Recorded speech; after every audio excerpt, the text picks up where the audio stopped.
Hello, and welcome to another episode of Broadcast Gaming Talk. After completing and enjoying my time in Warhammer 40k Inquisitor Martyr, I went on to the next Warhammer video game I had, which is Warhammer The End Times Vermintide. I did not get all the way through this game because of the reason that this video even exists, is that I found the game to be very boring, and here is why. Let me first begin by saying that I understand that this game is meant to be a cooperative game and is probably more fun with other human people, but I don't have anyone that plays this game, so I played it single player with bots. The first reason I found Vermintide to be boring starts with the characters. They're all standard. There's a dwarf, there's a human guy, there's an elf archer, and there's a ranger. That's kind of it. And the other thing with characters is that they have extremely limited and repetitively recycled dialogue. I could not tell you how many times a character would tell me in one mission to hit the head of a storm vermin because its armor is too thick otherwise. The Skaven is the second point to why I found this game boring. You have the basic Skaven that usually have a spear or some other basic knife or something. There are the heavily armored storm vermin that you have to aim for the head or else you'll have a difficult time killing them. There are gas rats that throw bottles of green gas at you. There's the rattling gunners that, well, I'm sure you can imagine what kind of weapon they use. There are the assassin rats that have blade-like gauntlets that will quickly pounce you and stab you over and over. And finally, there are rat ogres that are just giant rat things. The enemies are very closely resembling the types of zombies one would encounter in Left 4 Dead 1 and 2. The basic Skaven is your basic zombie, the assassin rats are the hunter zombies, and the rat ogres are the tanks. So the only real special enemies that Vermintide has are the rattling gunners and the storm vermin. But my point to all this is that those are the only enemies in the game and the only enemy variety that the game offers.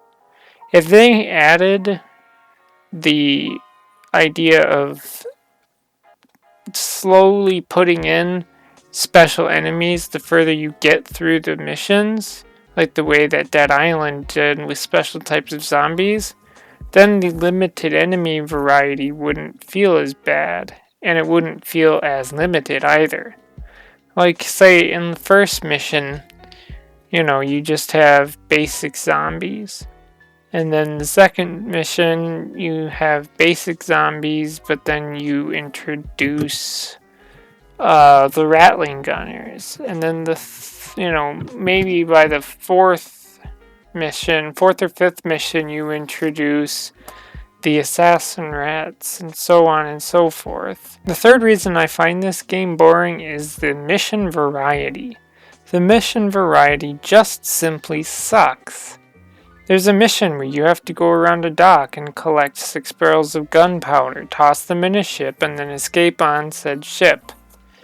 There is a mission, the one that made me stop playing and uninstall the game, where you have to collect 6 bags of flour, toss them in a carriage, and use said carriage to escape. There was a mission where I had to follow a trail of poison until you get to a bell, hack away at the tethers holding the bell in place until the tethers break, then the bell comes down, and then escape.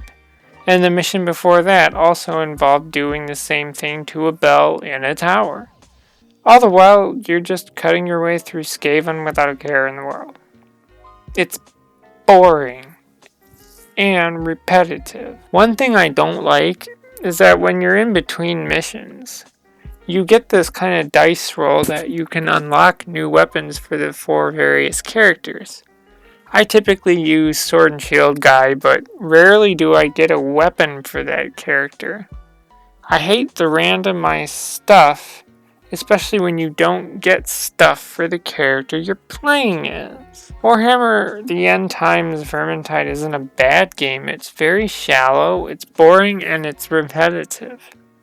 It doesn't feel unique, and honestly, it feels like it wants to be Left 4 Dead 2 with things from the Warhammer universe in it. Like, yeah, Inquisitor Martyr looks like Diablo 3 because they're both isometric RPG games, although one's sci-fi and one's fantasy, which is why Inquisitor Martyr felt more separated from Diablo 3, and it was a lot more fun for me.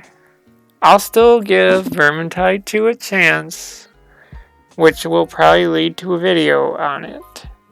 But I'm not holding high hopes that Vermintide 2 is going to be any more spectacular than Vermintide 1, and thank God I got both of these games for like $11 through a CD key. That's all I have to say, so if you're into the conversation, leave a comment below. As always, thanks for listening, and goodbye.